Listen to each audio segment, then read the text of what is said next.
But right now, we got to go live to the trading desk. Victor Adair joins me this week.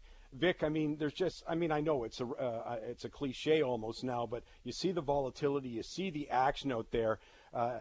And I want to get to the major market that had the highest trading volume ever this week, and I'll get to that in one moment, but I needed a quick take on you, Dr. Michael Berry, on earlier, talking about the Federal Reserve, because that also was a big story in the markets this week when Janet Yellen comes out and says, hey, don't take that rate cut off. We think we're going to do it soon. Yes, I think the Federal Reserve will raise interest rates. I'm okay, not sure when. Okay. Well, that's still not that easy a bet, by the way. Hey, let's come to what market had the biggest trading volume ever?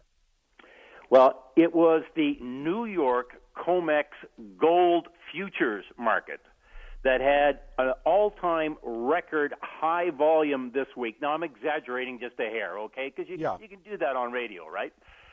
There was a week in 2013 where the bottom fell out of the gold market and the weekly volume was a shade higher than it was this week. But it kind of, and by the way, volume, we traded 1.8 million contracts.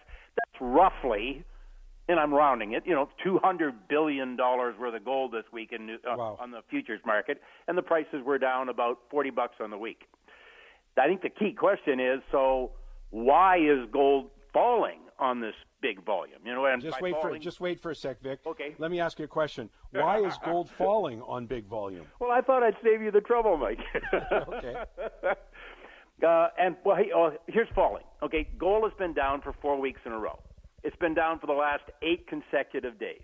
It's falling this past week on big volume, and it's a two-part answer. One is it's all about the U.S. dollar.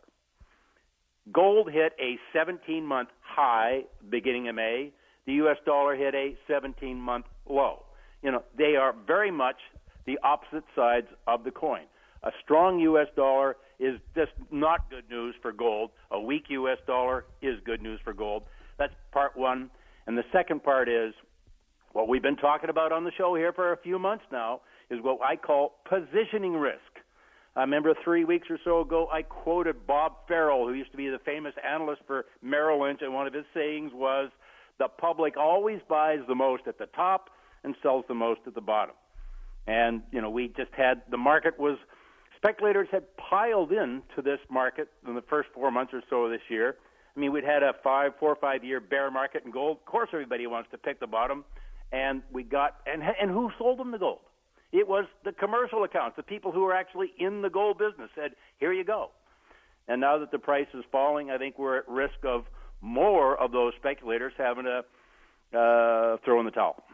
Yeah, it's interesting. Dr. Michael Berry was talking about some of the big-name investors like Soros, Druckenmiller, those kind of people have been buying positions. And I always warn people, and I learned this the hard way years and years ago, that they don't have the same kind of investment approach as we do. If I have $5 billion at my disposal, I don't mind moving a quarter or 250 million into any market and saying, I don't need that to perform right now. That's a position that is for safety. I think that's what's happening in the gold. You're starting to see some major investors position themselves, but their time frame can be completely different. Their portfolio makeup is also completely different. It's a hedge for them. So I wanted to say that's that side. But I want to talk a little bit more short term here, Vic, and that is, I mean, I know we don't have a crystal ball, but when you look at the trading action this week, I mean, the question's going to be is the fall over? No, I really don't think so. I think that what we've seen here in the last 4 weeks. And by the way, here's another one. I mean, if the month had ended, I know we got 2 more days to go in the month, but if the month had ended, we would have the first monthly key market reversal down in gold that we've seen in 12 years. And, I've talked on the show over the years about, key reversals, whether it's a daily, a weekly, but a monthly is that's unbelievably rare, where the market trades above the previous month's high, below the previous month's low, and closes below the previous month's low. So if gold's a little weak here the next couple of days, and by the way, one of our good friends, Martin Armstrong, talking about the 1206 level is very, very key to the way he looks at the market. I think the market is at risk. And this is how you deal with probabilities as a trader. Sure, we could turn around. I mean, there could be something blow up this weekend and gold will be $100 higher on Monday. I don't know. But I'm saying the way to bet, the probability is market goes lower in the short term. Mike's talking, when you were talking to him earlier, about gold will be higher in 18 months from now. Well, I don't know. Could well be. I could make a case for that. But as a trader, I kind of want to know where it's going to be in the next few days, next week, that sort of thing. Yeah, well, I'm seeing these major trends. I've certainly written in our blog on moneytalks.net, and I hope people sign up for the blog because, I think it's doing pretty much what we anticipated, a move toward 1,300. Then it's going to back off. We'll have to have a very close look, as you say, various numbers out there. But, if it breaks below, as you say, I was talking to Marty, he says, breaks below 1206, then we're going lower on that one. Vic, we got about 30 seconds. Tell me what your short-term trading account looks like.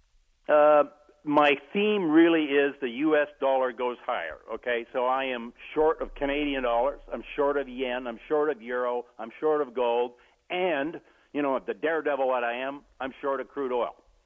Well, we'll keep an eye on all of that. Vic, thanks for taking the time. You bet, Mike. Have a great weekend.